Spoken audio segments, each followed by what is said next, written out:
हमें ऐसा लगता है कि हमारे लिए सबसे ज़्यादा मजबूत चेहरा नरेंद्र मोदी का है। नरेंद्र मोदी से बेहतर कोई चेहरा हो ही नहीं सकता। पहले नीतीश कुमार जी को पहले बोलिए, वो पहले अपना बिहार तो संभाल ले। राहुल गांधी जी अपना पद तो संभाल ले, एमपी की पदवी तो संभाल ले। मैं भी नरेंद्र मोदी का ही चेहरा देख रही हूँ। नमस्कार, आप देख रहे हैं सौगंध टीवी और मैं हूँ आपके साथ आस्था तिवारी।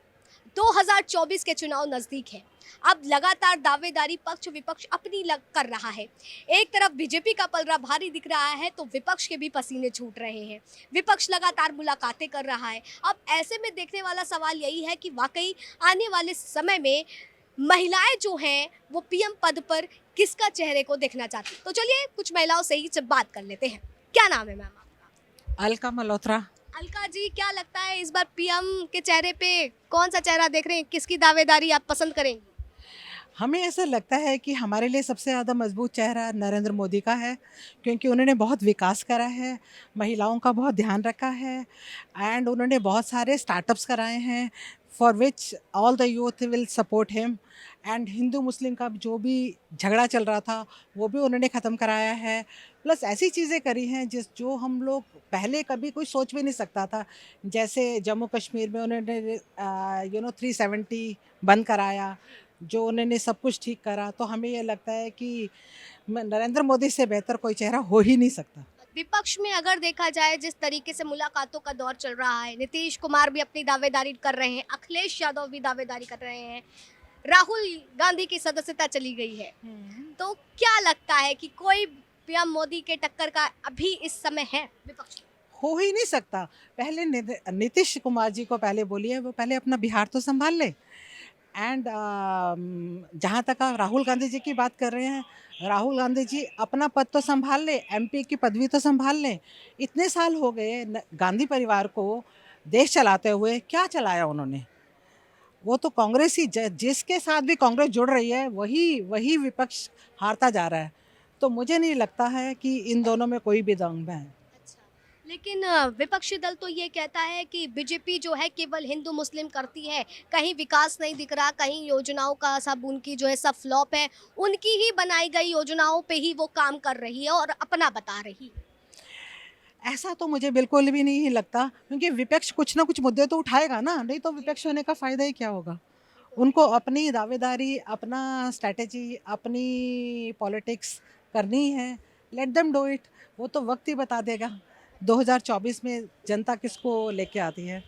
आपकी क्या राय है कि भाजपा सरकार में वाकई लड़कियां सेफ हैं? गर्ल्स वुमेन्स की सिक्योरिटी पहले के मुताबिक अब के में डिफरेंस देखती हैं?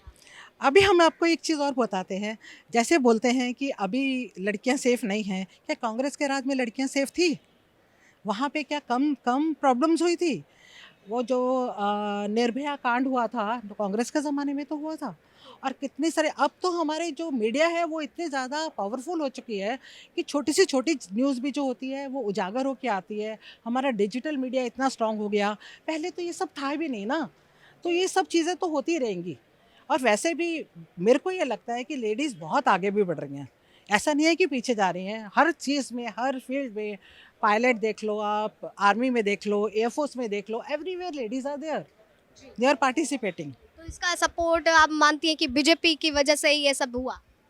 बीजेपी की वजह से हुआ, और नरेंद्र मोदी की विजन जो है मुझे बहुत अच्छी लगती है। विजन दैट आपको is that is my personal feeling. बिल्कुल, देखिए कितनी अच्छे से उन्होंने बताया कि जो उनकी विजन्स हैं उन्हें पसंद है कि पीएम मोदी वाकई चेहरे अभी होने चाहिए पीएम पद के। क्या नाम है? मेरा नाम सुधा सिंह है। सुधा सिंह है। जी। सुधा जी, आपके हिसाब से क्या लगता है मैं पीएम के पद पे कौन सा चेहरा देख रही हैं? मैं भी नरेंद्र मोदी का ही चेहरा देख रही हूँ। क्यों नरेंद्र मोदी का चेहरा? इसलिए नरेंद्र मोदी का चेहरा देखना चाहती हूँ क्योंकि लीडरशिप में ही सब कुछ है। जी। विपक्ष अभी तक एकत्रित ही नहीं हो पाया और ना ही ये डिसाइड कर पाया कि उनका नेता कौन होगा। और जैसे ही नेता की बात आती है उनके बीच में सब सारे विपक्ष में डिस्टर्बेंसेस शुरू हो जाते हैं। तो वो खाली बस दिखाने के लिए सब एकजुट हैं, पर इतने स्कैटर्ड हैं कि इंडिया ऑलरेडी इतना स्कैटर्ड है कि इतने स्कैटर्डनेस में काम करना बहुत मुश्किल है। इसलिए हम चाहते हैं कि नरेंद्र मोदी दोबारा आए। आपको लगता है कि लीडरशिप किसी देश को चलाने के लिए सबसे मस्ट हो? बिल्कुल बिल्कुल। लेकिन आपको बता दें कि मनीष सिसोदिया ने ये बात भी बोली है चिट्ठी लिख करके कि हमारे देश का प्रधानमंत्री जब तक एजुकेटेड नहीं होगा तब तक देश का विकास नहीं हो सकता। ऐसा क्या नहीं। लगता है? एजुकेशन के लाइफ स्किल्स होनी ज़्यादा ज़रूरी हैं। एजुकेशन के लिए ब्यूरोक्रेसी है हमारे पास, पब्लिक है हमारे पास, उसके लिए मुझे नहीं लगता। आपका एक विजन होना चाहिए, और वो ज़्यादा ज़रूरी है। विपक्षी दल से क्या लगता है, कोई अभी भी कांटे की टक्कर का है? नहीं, टक्कर का कोई नहीं है, सब अपने आप में स्मार्ट हैं, लेकिन सब एक एक करके एक एक नंबर जिनको दिए जा सकते हैं सब विपक्ष को, और टोटल 10 नंबर दिए जा सकते हैं नरेंद्र मोदी जी को। महंगाई के विषय में अगर बात करी जाए तो क्या लगता है? महंगाई तो मुझे लग रहा है, आज मेरी 60 साल उम्र हो रही है, मैं जब से मैंने होश संभाला है महंगाई को बढ़ते ही देखा है, तो इसके लिए किसी एक को दोष देना मुश्किल है। हाँ, तो देखिए, जिस तरीके से महिलाओं का क्या कहना है, सबसे बड़ी बात कि किसी भी देश को चलाने के लिए एजुकेशन से ज़्यादा लीडरशिप प्लस स्किल्स मायने रखती है, कि आपके अंदर कितनी कला है कि उस देश को कितने अच्छे से पूरा चला सकते हैं। यही महिलाओं की राय है कि आने वाले समय में 2024 में वो एक बार फिर से प्रधानमंत्री नरेंद्र मोदी को दोबारा प्रधानमंत्री के चेहरे पे देखना चाहती है। और भी कुछ मैम बोलना चाहती है, सुन लेते हैं। हाँ मैम, एक चीज़ और मैं कहना चाहती हूँ आपके चैनल के माध्यम से। पहले हम लोग विदेश जाते थे तो हम लोग से पूछा जाता था फ्रॉम वेयर यू आर, तो हम बोलते थे इंडिया से, तो बोलते अरे इंडिया, ऐसे ऐसे करके नाक चढ़ाते थे। नाउ सिंस फ्रॉम पास्ट 5 और 10 ईयर्स जब भी हम अब्रॉड जाते हैं तो सब हमें पूछते हैं from where you belongs to which country, तो हम बोलते हैं इंडिया। जैसे Modi Modi Modi, oh wow wow. हाँ, तो this is like this, there is such a huge change in the vision of other countries towards India। और वो इंडिया की इतनी रिस्पेक्ट करने लगे हैं जो पहले कभी भी नहीं थी। और मैं ट्रैवल कर रही हूँ मेरे ख्याल से 2007 या 8 से अब्रॉड में ट्रैवल कर रही हूँ। मैंने पूरा यूरोप घूमा है, इस्तांबुल, बहुत सारी कंट्रीज़ में गई हूँ, यूएई, ऑस्ट्रेलिया, एवरीवेयर बट अभी जो हमारे इंडिया के लोगों की जो पहचान है, जो इज़्ज़त है, वो पहले कांग्रेस के ज़माने में या पहले कभी भी नहीं थी।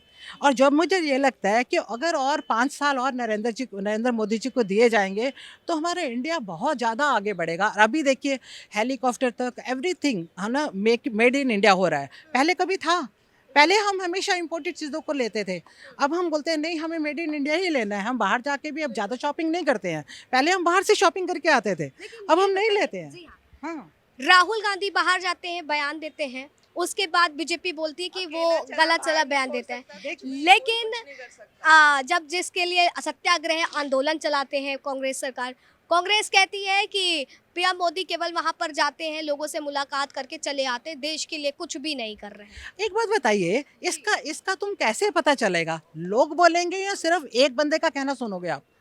वहाँ पे जो आम जनता है, जो शॉपकीपर्स हैं, अब्रॉड में जो लोग रहते हैं, जैसे वो तुम्हारी इज्जत करते थे, पहले नहीं करते थे, आप उनकी अहमियत दोगे या राहुल गांधी की बात मानोगे? मेरे ख्याल से आपको कंसेंसस की बात माननी चाहिए। किसी एक जो नेगेटिविटी फैला रहा है तुम्हें उसको इग्नोर करना चाहिए। अगर तुम चेंज नहीं कर सकते, at least you can ignore him ना। दैट्स व्हाट आई से। सबसे बड़ी बात है, अगर आप चेंज नहीं कर सकते हो तो चीजों को इग्नोर भी करना चलो। क्या नाम है मैम आपका? रेखा मेहरोत्रा। रेखा जी। रेखा मेहरोत्रा। रेखा जी, पीएम मोदी की 2024 में चुनाव है, किसकी दावेदारी देख रही है? मैं तो भगवान से दुआ करूंगी हमेशा बीजेपी जीते, बीजेपी जीते। क्योंकि मैं महिला मौत से हूँ, अच्छा, मरसल अच्छा। से हूँ। और मैं सोचती हूँ कि हमारे अनारकली मंडल वाले भी बहुत अच्छी तरह जीते, अच्छा। और बहुत खुशी होगी जब की बार कोई जीतेगा। लेकिन विपक्ष कहता है कि बीजेपी तो केवल हिंदू मुस्लिम करती है। ऐसा कुछ नहीं है, गलत है ये, गलत है। बिल्कुल गलत है, ऐसा कुछ नहीं कहा है, बल्कि अच्छा हो रहा है और भगवान दुआ विपक्ष से। तो अर्थव्यवस्था से लेकर के महंगाई पे भी हावी है, कह रही है कि बीजेपी के राज में तो महंगाई भी हो रही है, अर्थव्यवस्था भी डलमलाती दिख हाँ, रही है। महंगाई तो थोड़ी बहुत हो रही है, और फिर आज का ज़माने में और पहले में कम पैसा था, अब ज़्यादा पैसा भी लोगों के पास है, तो उस हिसाब से महंगाई भी है। पहले इतना पैसा लोगों के पास नहीं होता था ना जितना पैसा आज है। तो बीजेपी के राज में आपके हिसाब से विकास हो लेकिन रहा है? महंगाई तो हो रही है, थोड़ा बहुत सिलेंडर महंगा हो गया है, अब बहुत चीज़ महंगी हो रही है, ये नहीं कहेंगे नहीं हो रही है, पर ये है कि विकास हो रहा है। विकास हो रहा है। हाँ, और मैं भगवान से दुआ ये करूँगी हर बार बीजेपी जीते। देखिए, वो लोग तो ईश्वर से भी दुआ कर रहे हैं कि हर बार जो है अगर सरकार आए सत्ता भारत में तो फिर वो आए तो बीजेपी की आए। तो ये थी महिलाओं की राय कि आने वाले 2024 के चुनाव में वो पीएम की दावेदारी में कौन से चेहरे को देख रही हैं। ऐसी खबर हम आप तक पहुंचाते रहेंगे, तब तक बने रहिए सौगंध टीवी पर। कैमरा पर्सन सचिन के साथ आस्था तिवारी। आप देख रहे हैं सौगंध टीवी, सौगंध वतन की।